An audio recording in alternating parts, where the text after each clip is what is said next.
Um, and then so the next day, we went to Washington D.C., but via Washington we went to Gettysburg Battlefield, which was a battle that took place in 1863 during the American Civil War and is often deemed as the turning point of the American Civil War, where the Unionists finally had more momentum than the Confederates. So the Confederates were in the South and the Unionists were in the North, and the Unionists were supported by Abe Lincoln. And Gettysburg Battlefield, we literally walk through where the battle happened. It's a 3-day battle. And so we also had a lovely tour guide there whose name has slipped my mind. I can't But remember either, but he was brilliant with his knowledge. The amount that he knew about like a cannon compared to the positions that the soldiers took up and the reasons why, compared to, the retreats of both sides, as well as the tactics, and why some of the decisions that were made, while we may look in hindsight being like, that's a stupid decision, if you look at the rationale behind those decisions, you can actually understand why they were taken. And there was viewpoints as well where we took, and I tell you, it was brilliant.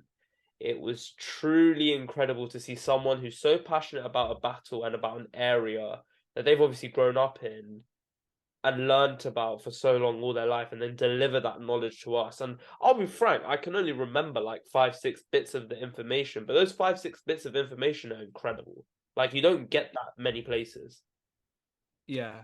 And so in after Gettysburg, we put our bags in our hotel in Washington D.C. after about a 6-hour drive, and then we walked to the White House at night. Um, and yeah, it was stunning, Washington D.C. In term comparing it to New York, just in our first initial reaction of it, was just completely different. The buzz necessarily wasn't there, but there was a very much different buzz. Everyone felt when you walked around the streets of Washington D.C., everyone there was either like a student or you felt as if there was some kind of politician of some sort or working on. It felt very professional, and I guess that's one of the beauties of Washington D.C. being one of the world's only, among others, state-built capitals. So a country, a city built with the intention of being a capital. And so after going to the White House, Dylan, do you want to continue about what we did the next day? Yeah, so then again, we had our rooms, and me, Orion, Manav, and Aniruddh had our room. There's a great store, and this is so I'm giving more of like the story side of, I guess, our trip in terms of there's this great pharmacy called CVS, our favorite pharmacy. I think we visited that pharmacy probably once or twice a day. We bought some Prime from there. It was incredible. No. And then I think we made our best discovery of DC that morning of our first full day out, because we found a bakery called Tutty's, as given to us by some locals that we asked as we were trying to find a breakfast place, but not one of the chain restaurants, a nice like local breakfast place. That place, their breakfast sandwiches, oh my days, it was incredible. I had a egg and halloumi breakfast sandwich with avocado and cheese. It made my mouth melt. It was incredible. Um, that bakery, genuinely sensational. If you're in DC and you ever get a chance to go there, it's literally like a 20-minute drive from anywhere near Capitol building. It's not far at all. So I would definitely go. And then yeah, so we visited Congress, we visited the center, I forgot, Well, before we CSIS is get the think tank. before we get on to the SCIS think tank, um, CSIS. CSIS, sorry. Um, what are your opinions on Congress? So both Dylan and I, we've been to Parliament. Now we've been to the Capitol. Both the home of democracy in both nations. How would Basically. you compare? How would you compare them for those who? And please, can you briefly outline what Parliament's like for those who haven't been? Parliament's very much got royalty to it with the gold and the paintings and like the statues. For me, it's a lot more royalty, whereas this is a lot more politics based in Capitol building. If you can understand what I'm trying to say, I think the best room or the best area in Capitol building, the dome area with the painting and encapsulating the dome with the statues of different political figures and people who have played a role in American democracy, that probably is better than the best room in Houses of Parliament. But I think there's something special about the Houses of Parliament and the way in which they were built, and the tiny House of Commons with the House of Lords as well being a lot more spacious, and the difference. I don't know. There's something about that which I think I prefer. It might be because I'm Mm, British, but I prefer the House of Parliament to Capitol Building because the Capitol Building does seem a bit like too official, if you know what I'm trying to say. It just feels a bit like separate from reality, whereas you could see a royal living in, the House of Parliament, and that's quite interesting. But I don't think like that matters to a point where I think they're both beautiful buildings. Um yeah, I I think felt. Oh, sorry. no, Can I just quickly Karen. say, Parliament, I feel has a much more open nature to it. I remember when we went to Parliament, once you pass security, there's politicians walking down the corridor with you. I mean, we We talked saw to Boris. politicians. Yeah, we saw Boris Yeah, we Johnson. saw. I remember we went there on a school trip, and we saw Boris Johnson literally just walk by us. He was literally within 3 meters of us. You can go up to MPs such as Charles Walker or Hilary Benn and talk with them. But in the capital, it felt very. I feel we It's didn't see official. anyone really. It's very official because you're given an official tour because all the other actual politicians will come through tunnels, right? Yeah, So from other like from the executive like actual buildings, from the Supreme Court, like there's tunnels connecting it. That's what we were told at least. So it's a bit more difficult in that respect. But I think they're both beautiful buildings. I was more impressed with Parliament just because I'm British and I'd love to see the Houses of Parliament. But like, even then, they're brilliant. Yeah, and then after that, I just uh, realized we missed something absolutely crucial on our trip. And that was the Arlington ah, National and Cemetery. Georgetown University. Yes, Yes, but I think Arlington National Cemetery, it's a place where about 400,000 people are buried, and it's a military cemetery, but it also has quite a few citizens in it and important people in American history. Um, and so one of the most important people, so JFK is buried there alongside his family. His brother Robert Kennedy is also buried there. But one of the most important, or not important, one of my favorite um, people that I saw buried there was Thurgood Marshall, who was oh, a lawyer and he represented the NAACP, and he was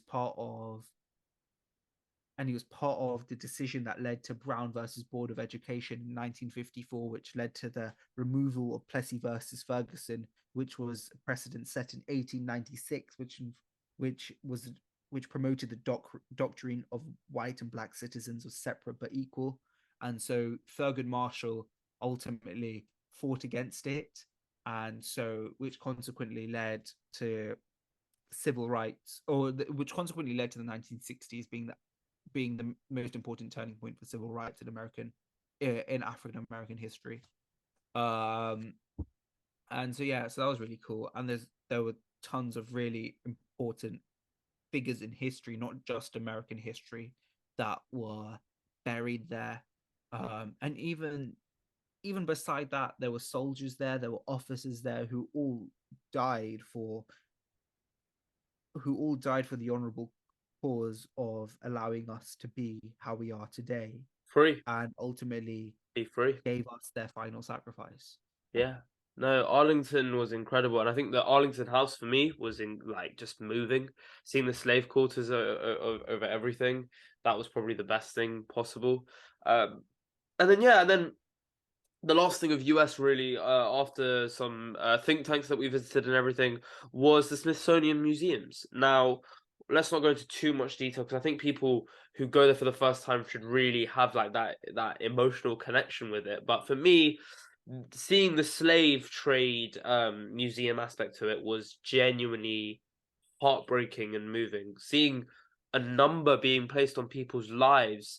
I think I read it where if the amount of slaves that were moved in a certain time period were given in today's currency, their worth considering they're being valued, but their worth would be 5.5 billion. And that absolutely blew my mind. One, how are you putting price on people? But two, that's how much they were worth. It's incredible. So I think that museum, and then seeing the Native Indian American Museum on my side, because that's where I went to go see after. I line biked it around Washington D.C. That was very fun. Seeing that was just moving. Seeing the relationship and the what's it called? The impacts of the westward expansion within the US. That was very, very interesting. Something which I'm still not too educated on, which I need to read more on. Hence, I've bought a book about it from the museum. So there's a lot of things that I need to read up on, but things that I'm really happy that I want to read up on really about it. So, what was your experience at the Smithsonian like? Yeah, I really enjoyed it. I mean, the African American History Museum was just phenomenal. One of the really cool things about it is on the top floor they have quite a contemporary section of African American history. So Of things like in the music and 19 art and sport, yeah. yeah, new things in the 1970s all the way up until the early 2000s. They talked about African American impact on things like sports, so NBA, but also music. They talked about people like their stuff from Prince, Jackson 5. Chuck Berry, Aretha Franklin, and yeah, it was just a really cool place to be. And on the ground floor, they went through the history of African American civil rights. That was 1.5 miles long, and it was all underground and inside this building. It wasn't like it was open or anything. And then one other thing that I would quickly like to mention, because I don't want to make this podcast way too long, because we could keep on going for hours. Yeah. On the final day, we went to quite a few memorials. So one of my personal favorite one that we went to that day was Lincoln's Memorial. And so Lincoln was infamously known for the president that abolished slavery. And what was it called? The Emancipation Proclamation Yeah. was the way in which he tried to abolish slavery, though it still continued in the South. It was more of a saying if you were to join the Union again, which ultimately the Unionists during the American Civil War tried to make them do, uh, slavery's a no go. And yeah, I think Lincoln was just an incredibly important character in American history. Um, and even in Arlington Cemetery, he wasn't buried there, but one of his His major servant. servant, oh yeah, was buried there, and he has a grave written as a citizen, and he was an African American man. And I thought that was just extremely powerful. And Lincoln himself ordered for him to be buried there among those who have served in the army. So yeah, I would say Lincoln Memorials was something that was absolutely fantastic because it's also right on the Mall. So similar to London, we also have a mall. They have I would pronounce it as a mall, and yeah, it just looks forward straight towards the Washington Monument, and on the other side of that is the Capitol. And so yeah, I would recommend going to Washington D.C. and New York City.